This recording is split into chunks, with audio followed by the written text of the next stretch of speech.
जय श्री राम। कैसे आदरणीय मित्रों, मैं लक्ष्मीपुत्र डॉक्टर कुमार गणेश, जयपुर बीकानेर से प्रणाम। लीजिए, हाजिर है आज का किस्सा। मैं आज भी आपको वर्षों पहले ले जाऊं। ऐसा करता हूं कि मैं आजादी के ठीक बाद में आपको ले जाऊं।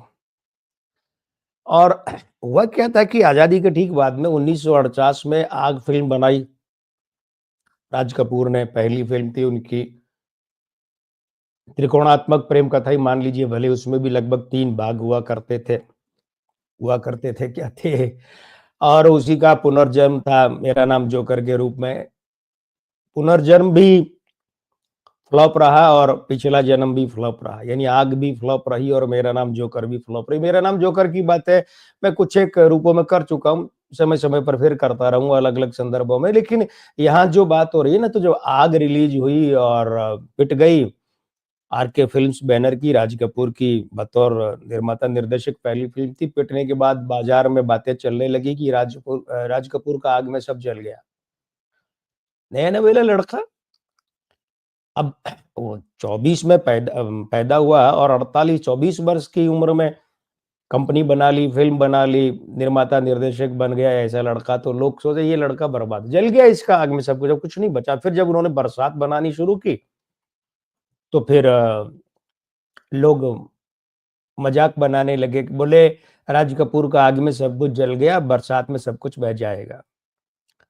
लेकिन जनाब आली, बात तो वही होती है ना कि जब लोग आपके हारने की सोच रहे होते हैं और प्रतीक्षा कर रहे होते हैं, तब जीतने का मजा कुछ और ही होता है।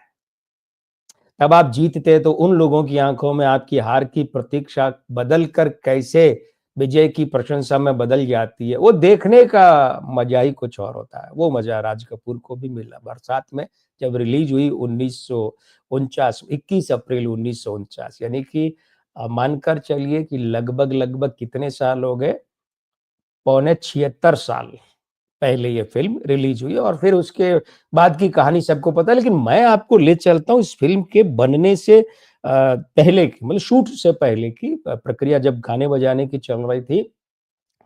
राज कपूर ने शंकर जयकिशन को इकट्ठा किया, संगीतकार जोड़ी बनाई, हसरत शैलेंद्र को इकट्ठा किया। हाँ, शैलेंद्र को भी कविराज कहते थे। तो इन दोनों को इकट्ठा किया, गीतकार जोड़ी बनाई। गीतकार की जोड़ी, ये जोड़ी के रूप में ये पहला प्रयोग था हिंदुस्तान में। हिंदी सिनेमा में, पिक्चरों में पहला प्रयोग था कि गीतकारों की जोड़ी। संगीतकार तो खैर रोशनलाल भगत राम बहुत बड़े हिट संगीतकार हुआ करते थे। तो बाद में तो खैर एक दौर चला है जो आज तक भी चल रहा है। लेकिन उस समय गीतकारों की जोड़ी भी बनाई और खैर साथ मिला, अच्छे-अच्छे लोगों का साथ मिला राज कपूर को। तो कुल मिलाकर बात ये है कि फ़िल्म बरसात के गानों की रिकॉर्डिंग चल रही थी और शीर्षक गीत बरसात में, तुमसे मिले हम सजन, हमसे मिले तुम बरसात में, ये गाना, इसकी रिकॉर्डिंग का वक़्त था। तो गाना रिकॉर्ड हो रहा था, रात का वक़्त हो चला था। मौजूद थे, सभी लोग मौजूद थे। राज कपूर तो अपनी हर रिकॉर्डिंग में मौजूद ही रहते थे। तो उस गाने में आपने सुना होगा ना, अगर आपको याद नहीं है तो अब इस वीडियो के बाद वो फिर से सुनिए कि उसमें क्या है। बरसात में तुमसे मिले हम सजन, हमसे मिले तुम बरसात में, फिर तक दिना दिन, ये जो टुकड़ा आता है ना, याद आया? तक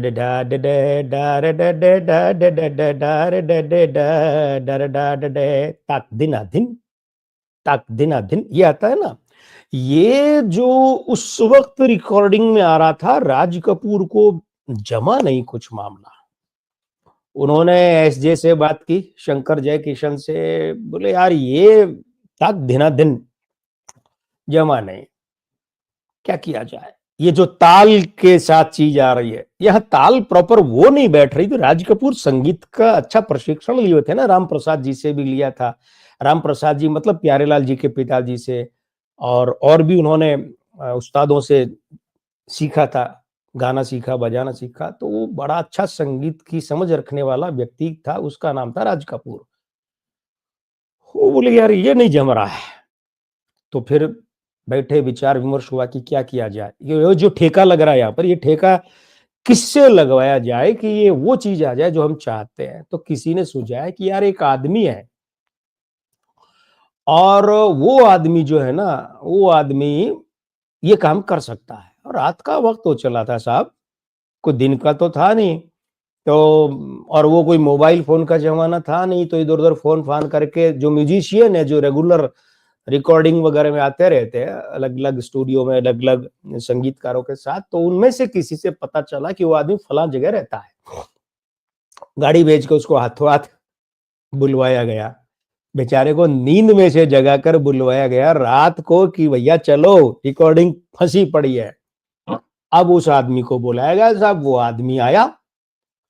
वो आदमी अच्छा ढोलक वादक, अच्छा मतलब बढ़िया वाला, जो जिसमें होता है ना कि ये यहाँ पर ठेका देने के लिए उसी आदमी को बुलो, ये वैसा आदमी था। और तबला तो खैर वो आदमी क्या बजाता था साहब।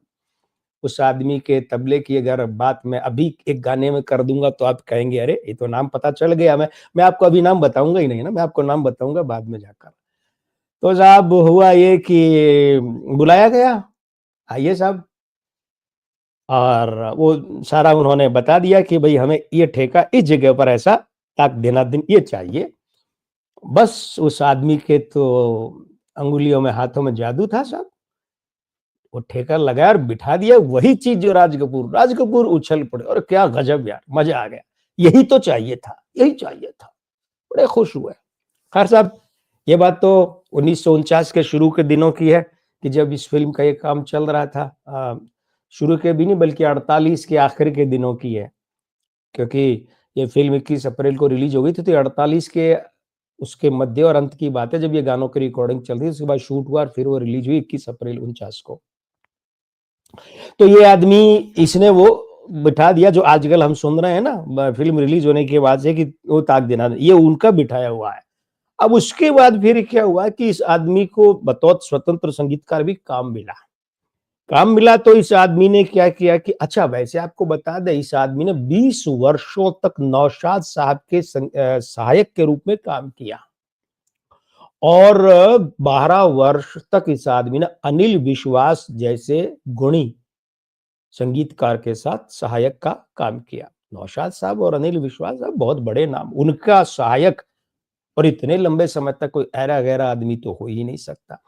1954 में इस आदमी के संगीत की फिल्म आई थी और उस फिल्म को राष्ट्रीय फिल्म पुरस्कार मिला था, और वो फिल्म थी मिर्जा गालिब। क्या आप इस आदमी का नाम पहचान रहे हैं? यानी मिर्जा गालिब में इस आदमी ने संगीत दिया था बतौर संगीतकार। इस आदमी की 3 फिल्में बड़ी प्रसिद्ध हैं। तो उनमें से सबसे पहली फिल्म थी 1954 में रिलीज हुई थी, और वो थी मिर्जा गालिब। दिले नादा तुझे हुआ क्या है, तलत महमूद और शमशाद बेगम। बड़े प्यारे गाने थे। शमशाद बेगम ही थी शायद, या सुरैया थी। ठीक है। तो अब ये जो स्थिति आई, इस स्थिति में क्या हुआ कि इस आदमी ने फिर वो संगीत दिया। फिर संगीत दिया तो उसमें क्या मिला इन्हें? उसमें इन्हें मिला राष्ट्रीय पुरस्कार। और राष्ट्रीय पुरस्कार जब मिला तो फिर हुआ ये कि नाम बड़ा हो गया। हिसाब से तो और फिल्में मिलनी चाहिए थी, लेकिन और फिल्में मिली नहीं। और फिल्में मिली नहीं। क्यों? क्योंकि असल में क्या, हमारे यहाँ एक समस्या है। हमारे यहाँ समस्या ये हो जाती है कि अब जब एक आदमी कोई हिट हो जाता है ना, तो उसके साथ-साथ में क्या होता है कि उस व्यक्ति के लिए कोई ज़रूरी नहीं कि सारे रास्ते खुले। सोहराब मोदी की फ़िल्म थी ये, और सुरैया की आवाज़ थी तलत महमूद के साथ। तो सोहराब मोदी की फ़िल्म थी, बड़ी अच्छी चली, और उसके बाद एक फ़िल्म आई थी शमा। तो शमा में भी इन्होंने दिया था संगीत। अब हुआ क्या कि फिर जब बात आई 1957 के आसपास की, तो कमाल अमरोही के दिमाग में एक आइडिया कंसीव हुआ कि मैं इस तरीके से एक फ़िल्म बनाऊँगा। तो उन्होंने फ़िल्म पाकीज़ा उसका नाम रखा। पवित्र औरत के लिए पाकीज़ा शब्द आता है, और असल में मर्म यही था कि वो कोठे वाली होकर भी पाकीज़ा थी, पवित्र थी, जो रोल मीना कुमारी ने किया। तो 1958 में ये जो फ़िल्म है, ये फ़िल्म शुरू हुई। ठीक है? मतलब इस फ़िल्म का सेटअप बना, शुरू का मतलब सेटअप, शूटिंग शुरू नहीं, शूटिंग 1961 में शुरू हुई थी। 58 में फ़िल्म का सेटअप बना, फिर वो गाने वगैरह सारे किए गए और 61 में फ़िल्म की शूटिंग शुरू हुई। देखिए क्या होता है 58 में जब हम बात कर रहे हैं तब मीना कुमारी और कमाल अमरोही का जीवन शुरू हुआ था साथ में। वो मीना कुमारी कमाल अमरोही के दिल की रानी थी और जब 61 में फ़िल्म शुरू हुई तो 64 तक आते-आते इनके संबंध टूट गए थे, तलाक हो गया था तो फ़िल्म बंद हो गई। ये इसका ज़िक्र मैंने उसमें किया है ना जगजीत कौर ने और जब कमाल अमरोही से कहा था कि ये तो डॉक्टर वो कौन-सी जीवा गो से बड़ी फ़िल्म है, आप बनाइए, वो है ना वो, तो बंद हो गई थी। 64 में आते-आते ये फ़िल्म बंद हो गई। उसके बाद वो जगजीत कौर जी के प्रयासों से ये फ़िल्म 68 में फिर से बननी शुरू हुई और 72 में रिलीज़ हुई। अब ये ध्यान दीजिए कि 72 में जब ये फ़िल्म रिलीज़ हुई तो इस फ़िल्म का जो संगीतकार था, वो व्यक्ति था। अब मैं नाम ले लूँ, वो व्यक्ति थे गुलाम मोहम्मद। जब मैंने संगीतकार था कहा है तो ये गुलाम साहब के प्रति सम्मान के साथ में ये तो एक व्यक्तिवाचक स्वरूप था ना, जब आप किसी को गुप्त रखते हैं तो फिर इसी भाषा में बात करते हैं कि वो व्यक्ति ऐसा था, वो उस व्यक्ति ने ये किया। लेकिन जब आप व्यक्तिवाचक को व्यक्तिगत कर देते हैं तो फिर वो एक दूसरी शब्दावली होती है। तो गुलाम मोहम्मद साहब इस फ़िल्म के संगीतकार थे, आप समझ गए होंगे।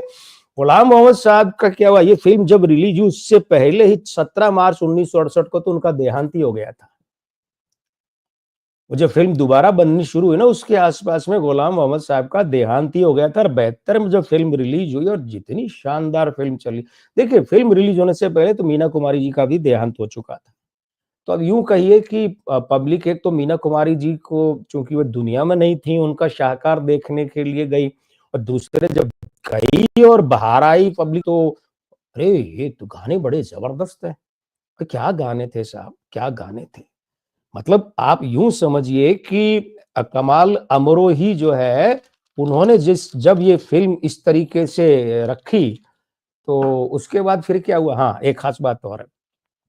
तो बहुत बड़ी सफल रही लेकिन गुलाम मोहम्मद साहब अपनी इस फ़िल्म का म्यूज़िक जो हिट रहा, उसका हिट रहना देख नहीं पाए। वो तो 1968 को ही 17 मार्च 1968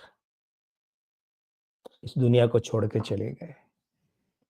गुलाम मोहम्मद साहब ने इस फ़िल्म के लिए आपको पता है 18 गाने रिकॉर्ड किए थे, पाकीज़ा के लिए और फ़िल्म में 9 ही गाने लिए गए, 9 गाने रख दिए गए, बाहर रख दिए गए, लिए नहीं गए और हिंदुस्तान के हिंदी सिनेमा के इतिहास में पहली बार हुआ कि एचएमवी ने, जो उस वक़्त सबसे भारी कंपनी थी संगीत की, वो जो फ़िल्म में 9 गाने नहीं लिए गए ना, उनका भी रिकॉर्ड एलपी जारी किया था।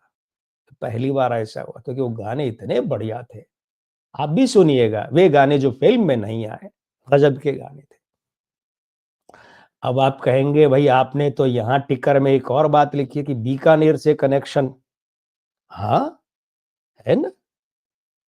जो हमारे गुलाम मोहम्मद साहब है ना, जिनका इस वीडियो में मैंने पूरा ज़िक्र किया है, ये गुलाम मोहम्मद साहब 1903 में बीकानेर में ही जन्मे थे। ये राजस्थान के एक ज़िले बीकानेर के जाए जन्मे थे, इसीलिए फ़िल्म बरसात का भी बीकानेर कनेक्शन है और फ़िल्म पाकीज़ा का भी बीकानेर कनेक्शन है और फ़िल्म बरसात का फ़िल्म पाकीज़ा से कनेक्शन ये है, गुलाम मोहम्मद के कारण। इस कनेक्शन की बात तो कर ली मित्रों, अब अपने कनेक्शन की बात कर लेते हैं।